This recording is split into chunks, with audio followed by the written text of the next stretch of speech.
Sveiki, čia Ramūnas iš Atmerk akis, 30 dienų iššūkio ir šiandien parodysiu, kaip žymiai padidinti jūsų fanų, vartotojų bei pirkėjų arba klientų skaičių. Kaip tą padaryti, jeigu turite puslapį, kaip tai išnaudoti. Ir vienas pagrindinių dalykų, kas apskritai internete dabar šiuo metu aktualiausia ir jeigu turite puslapį, be to negalima apsieiti, jeigu norite maksimaliai turėti savo pardavimus, tai yra kontaktų rinkimas. Dabar prieš pradėdamas eiti į savo puslapį, parodyti, kaip iš tikrųjų tai daroma ir ką galima padaryti, parodysiu būtent, kur tai yra naudojama ir kodėl tai jau yra efektyvu visur kitur. Tai jeigu žinote, turbūt į Facebooką, jeigu nuėjus, pirmą kartą jūs turite užsiregistruoti, savo e-mailą duoti ir registruojantis būtent turite užpildyti savo duomenis.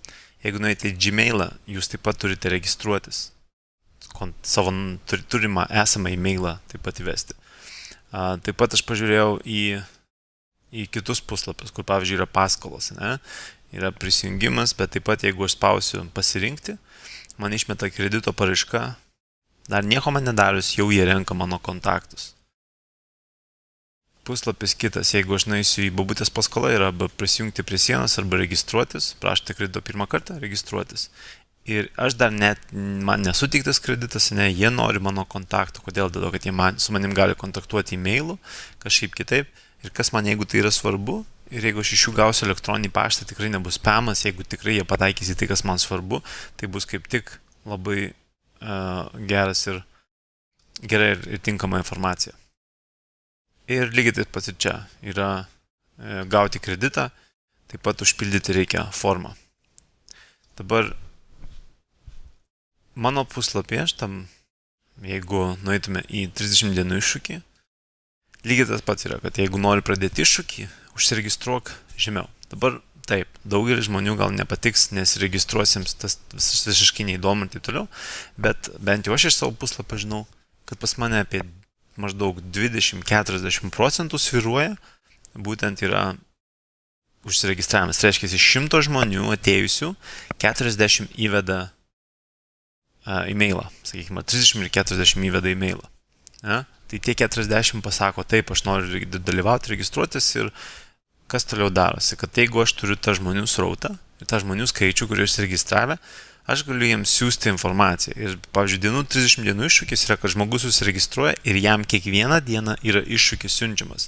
Jisai gali to atsisakyti. Ir kaip tai atrodo?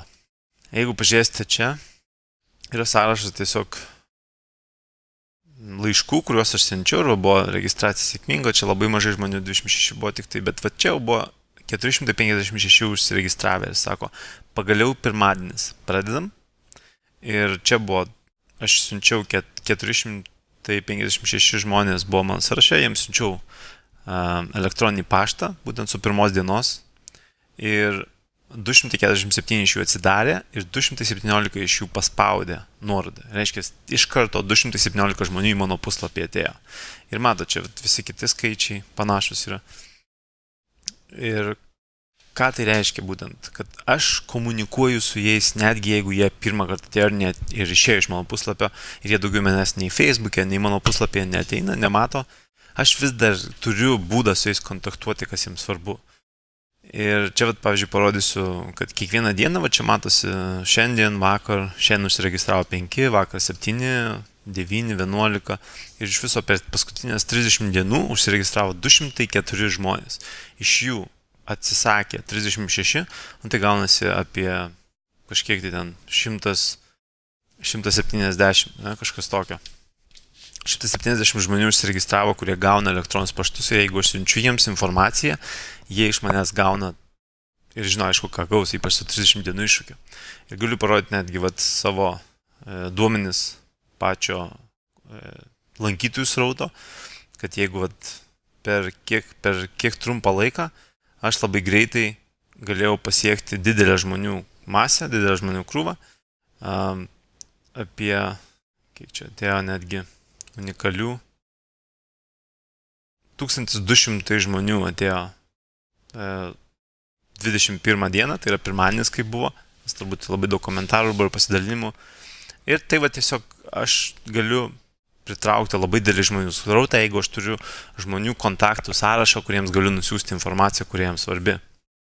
Tai kaip ir manau suprantama, kad tai tikrai, jeigu tai yra tinkama informacija, jeigu tai yra svarbu, tai gali būti neskaitomas tikrai kaip spamas, o iš tikrųjų labai naudinga informacija. Nes jeigu pažiūrėtumėte į savo elektroninį paštą, jūs ir draudimus gaunat, ir kažkokias ataskaitas, ar ten telefono sąskaitas, dar kažką, viską elektroniniu paštu.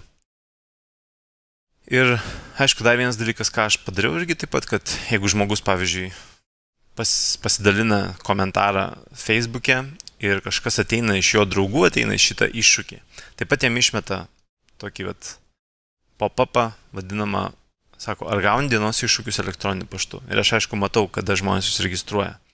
Tai šitie visi dalykai reikalingi. Aš tik dabar parodysiu, kaip būtent galima juos jums padaryti, ką naudoti, kad jūs galėtumėte irgi rinkti informaciją. Ir kaip pavyzdys, yra morkų meistras, kuriame tiesiog, aš ir darydavau visus pavyzdžius, viską, ką reikia ant būtent šito puslapio.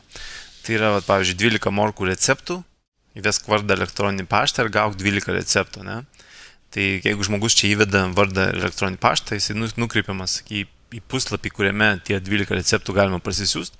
Ir jisai taip pat yra įvedamas į duomenų bazę, kur po to, kai jūs turėsite, taip pat čia, naujas receptas, ar naujas receptų rinkinys, morkų receptų rinkinys, kurį irgi siūsime visiems žmonėms, tai yra, kad mes galime naują rinkinį išsiųsti. Ir tiesiog susidarome žmonių grupę, su kuriais, kai mes naują kažkokią informaciją išleidžiam, naują kažkokį projektą galbūt pradedame, norime jiems pranešti, mes turime duomenų bazę, kuri mus jau pažįsta, kuri mus žino, ir mes jiems siunčiame tam tikrą informaciją. Aišku, mes nesiunčiam ten 2 kartus į dieną, ne, mes siunčiam arba kas antrą dieną, arba kelis kartus į savaitę ir taip toliau. Tai aš dabar parodysiu tiksliai, ką daryti, kaip tai integruoti. Visą tai nėra nemokamai, parodysiu, kur tai rasti ir ką naudoti.